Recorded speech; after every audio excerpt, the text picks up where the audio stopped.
இப்படி ஒரு water expo நடக்கிறது உங்கள எத்தனை பேருக்கு தெரியும்? இது எங்க நடக்குதுன்னு தெரிஞ்சுக்கணும்னா வீடியோ ஃபுல்லா பாருங்க. இங்க என்ட்ரி டிக்கெட் பாத்தீங்கன்னா ஒரு ஆளுக்கு 120 ரூபாய் சார்ஜ் பண்றாங்க. பைக், கார் பார்க்கிங் உங்களுக்கு இங்க ஃப்ரீயாவே விட்டுக்கலாம். டிக்கெட்டும் கொடுத்துட்டு உள்ளாடி போய் பார்த்தா அண்டர் வாட்டர் டனலுக்குள்ளாடி நடந்து போய் நிறைய அழகான வெரைட்டிஸ் விஷஸ் நமக்கு பார்க்கலாம். அப்புறமா எல்லாருமே ரொம்ப நல்லா என்ஜாய் பண்ற கடல் கன்னியோட ஷோவும் இருக்கு. இந்த ஷோல உங்க வீட்டு கிட்ஸ் எல்லாம் கொண்டு வந்தீங்கன்னா நல்லா என்ஜாய் பண்ணுவாங்க.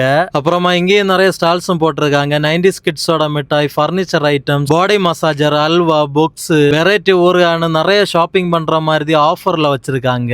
அப்புறமா நம்ம நல்லா ரிலாக்ஸா சாப்பிடுறதுக்கு ஃபுட் கோர்ட்டும் இருக்கு. அண்ட் சைடுல குழந்தைங்களுக்கு விளையாடுறதுக்கு பெரிய பலூன் பொம்மையும் வச்சிருக்காங்க. மெயினா இந்த ஓணத்துக்கு உங்களுக்கு பிடிச்சவங்க கூட எங்கேயாச்சும் வெளியே போயிட்டு வரணும்னா கண்டிப்பா இந்த இடத்த ட்ரை பண்ணி பாருங்க. இங்க டைமிங் பாத்தீங்கன்னா ஆஃப்டர்நூன் 3 PM ல இருந்து நைட் 11 மணி வரைக்கும் இருக்கு. இந்த மரைன் எக்ஸ்போ கரெக்டா எங்க நடக்குதுன்னு பாத்தீங்கன்னா நம்ம கேரளா திருவனந்தபுரம் டிஸ்ட்ரிக்ட் தைக்காடு போலீஸ் கிரவுண்ட்ல வச்சுதான் நடக்குது. மேப் லொகேஷன் போட்டே உங்களுக்கு இங்க வரலாம். மறக்காம உங்க ஃப்ரெண்ட்ஸ் அண்ட் ஃபேமிலிக்கு இந்த வீடியோ இப்பயே ஷேர் பண்ணி இங்க போலாமான்னு உடனே கேளுங்க. இந்த மாதிரி யூஸ்ஃபுல் வீடியோஸ் உங்களுக்கு பார்க்கணும்னா என்னை இப்பயே ஃபாலோ பண்ணி வச்சுக்கோங்க.